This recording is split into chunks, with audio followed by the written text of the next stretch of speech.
E caccia all'uomo in tutta la Marca dopo l'evasione all'alba di oggi di un detenuto dal carcere di Sant'Abona a Treviso. Sono circa le 5 del mattino quando tre uomini di origini albanesi rinchiusi nella casa circondariale trevigiana fuggono in una scena che ricorda il copione di un film. Dopo aver segato le sbarre si sono calati dalla finestra utilizzando delle lenzuola.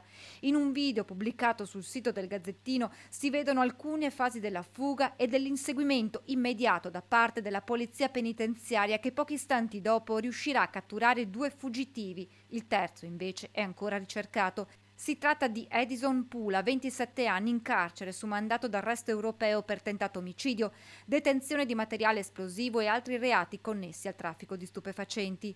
Pula era stato arrestato lo scorso febbraio dalla squadra mobile della questura di Treviso insieme ad un connazionale all'esterno del centro commerciale di Silea, sospettato di far parte della banda che aveva seminato il terrore a fine 2021 lungo il Terraglio con gli assalti alle ville, tra cui quella del petroliere Luciano Miotto. Sulla possibile pericolosità di Pula interviene il suo legale. È una pericolosità per i reati che ha commesso, non una pericolosità in sé per, come dire, nei confronti della gente comune.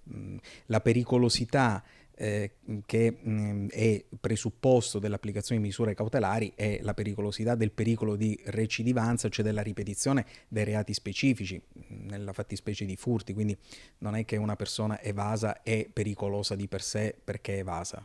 Le ricerche sono immediatamente scattate dopo l'evasione, con polizia penitenziaria, agenti della questura e tutte le forze dell'ordine impegnate nella caccia al fuggitivo. Tutte le risorse sono state impegnate per cercare questa persona e la squadra mobile che se ne occupa dal punto di vista investigativo e quindi si coordina con la polizia penitenziaria. Attivate anche polizia ferroviaria, polizia di frontiera e polstrada, capillare la ricerca su tutto il territorio. Ci stiamo coordinando in modo molto attivo con loro, ci sentiamo, collaboriamo e quindi penso che la popolazione insomma, non debba avere preoccupazioni perché comunque viene esercitata insomma, una pressione abbastanza importante sul territorio.